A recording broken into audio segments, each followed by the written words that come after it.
एक बार की बात है, भगवान शिव और माता पार्वती आपस में वार्तालाप कर रहे थे। तभी वहां भगवान गणेश आ जाते हैं। भारत माता कहती हैं, श्री पिताश्री आपने मुझे बुलाया। पुत्र गणेश, तुम्हारी माता तुम दोनों भाइयों के विवाह की चिंता कर रही है। वह चाहती है कि तुम दोनों भाइयों का विवाह शीघ्र हो जाए। माता पिता ने कहा, आप मेरी ओर से बिल्कुल भी चिंता मत कीजिए। जिस कारण से मेरे माता पिता चिंता में पड़े हैं, वह कारण ही समाप्त कर देता हूँ। मैंने ये निर्णय कर लिया है कि मैं विवाह नहीं करूँगा। इतना कहकर भगवान गणेश वहाँ से चले जाते हैं।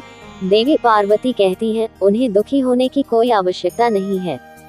सब कुछ समय पर छोड़ दो, समय अपने आप सब कुछ व्यवस्थित कर देगा। और देखना, तुम्हारा पुत्र गणेश एक दिन विवाह के लिए अवश्य तैयार हो जाएगा।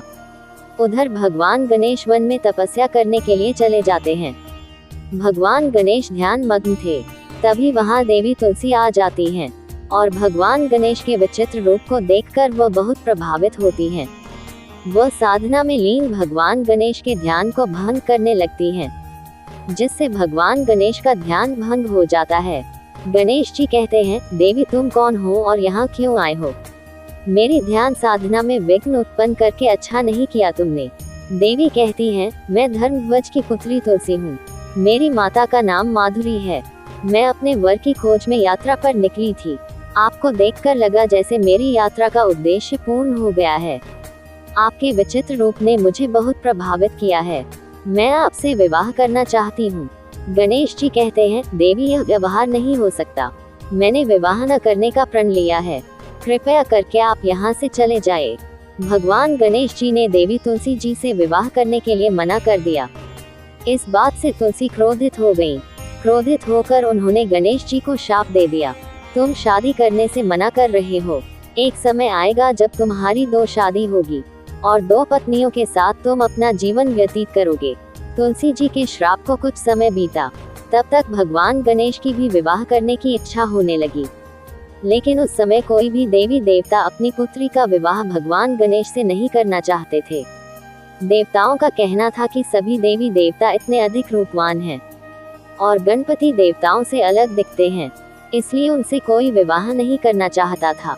विवाह न होने से गणपति क्रोधित रहने लगे और जिस भी देवी देवता का विवाह होता उसमें विघ्न उत्पन्न करते रहते थे, जिसमें उनकी मदद उनका वाहन मूषक करता था। मूषक गणेश जी के आदेश पर देवताओं के विवाह के मंडप को नष्ट कर देता था और ऐसे में उनकी शादियों में अड़चनें पैदा हो जाती थी। सभी देवी देवता घबरा गए और परेशान होकर भगवान शिव और माता पार्वती के पास पहुँचे। उन्होंने कहा, प्रभु भगवान गणेश को न जाने क्या हो गया है। जिस किसी का भी विवाह होने वाला होता है उसमें विघ्न डालने के लिए मूषक को भेज देते हैं और वह सारे मंडप और विवाह की व्यवस्थाओं को तहस नहस कर देता है। सभी देवी देवता अपने विवाह को लेकर बहुत चिंतित हैं। इस समस्या का हल ढूंढने के लिए आपको ब्रह्मा जी के पास जाना होगा। वही इस समस्या का समाधान बता सकते हैं। इसके बाद सभी देवी देवता ब्रह्मा जी के पास गए और अपनी समस्या बताई। ब्रह्मा जी ने कहा, आप सभी को घबराने की कोई आवश्यकता नहीं है। हर समस्या का समाधान अवश्य होता है। इतना कहते ही भगवान ब्रह्मा जी ने योग से 2 पुत्रियों को उत्पन्न किया और उनका नाम रिद्धि सिद्धि रखा। ब्रह्मा जी ने कहा, मैंने तुम दोनों को जिस उद्देश्य से उत्पन्न किया है वह तुम दोनों को सदा स्मरण रखना है। रिद्धि सिद्धि, तुम दोनों का ध्यान रखना है कि जब भगवान गणेश किसी देवी देवता के विवाह में विघ्न डालने लगे उस समय उनका ध्यान किसी और विषय पर केंद्रित करें, ताकि गणेश जी की वजह से विवाह में विघ्न न पड़े। रिद्धि सिद्धि ने कहा, हम आपके इस बात को सदैव स्मरण रखेंगे। आपने जो कार्य हमें सौंपा है हम उस कार्य में अवश्य सफल होंगे। इसके बाद ब्रह्मा जी रिद्धि सिद्धि को लेकर गणेश जी के पास आए। ब्रह्मा जी ने कहा, भगवान गणेश, मैं चाहता हूँ कि आप मेरी दोनों पुत्रियों को शिक्षा का ज्ञान दें। ये तो मेरा सौभाग्य होगा। ब्रह्मा जी के कहने पर भगवान गणेश रिद्धि सिद्धि को शिक्षा देने लगे। एक दिन जब भगवान गणेश रिद्धि सिद्धि को ज्ञान की बातें समझा रहे थे, तभी उनका वाहन मूषक आया और बोला, प्रणाम प्रभु, मैंने स्वर्ग लोक में किसी देवता का विवाह होने वाला देखा है। मुझे आज्ञा दीजिए, मुझे क्या करना है? कृपया मुझे स्पष्ट आदेश दीजिए। गणेश जी बोले, पहले मुझे रिद्धि सिद्धि से प्रश्न पूछने दो। और तुम दोनों आपस में झगड़ा मत करो, मैं तुम दोनों के प्रश्नों का उत्तर दूंगा।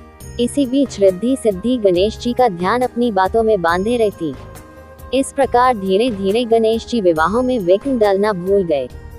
समय बीतता गया, सभी देवी देवताओं के विवाह संपन्न हो गए और गणेश जी अविवाहित रह गए। इससे उन्हें क्रोध आया। ये देख ब्रह्मा जी रिद्धि सिद्धि के साथ गणेश जी के समक्ष प्रकट हुए। उन्होंने कहा, अपने क्रोध को शांत कीजिए, मैं आपकी दोनों पुत्रियों के विवाह का प्रस्ताव लेकर आया हूँ। गणेश जी ने यह प्रस्ताव स्वीकार कर लिया। इसी के साथ भगवान गणेश के 2 विवाह हुए। उनकी 2 पत्नियां रिद्धि और सिद्धि बनी और भविष्य में उनसे 2 पुत्र और 1 पुत्री उत्पन्न हुई। वही पुत्री आगे चलकर संतोषी माता कहलाई।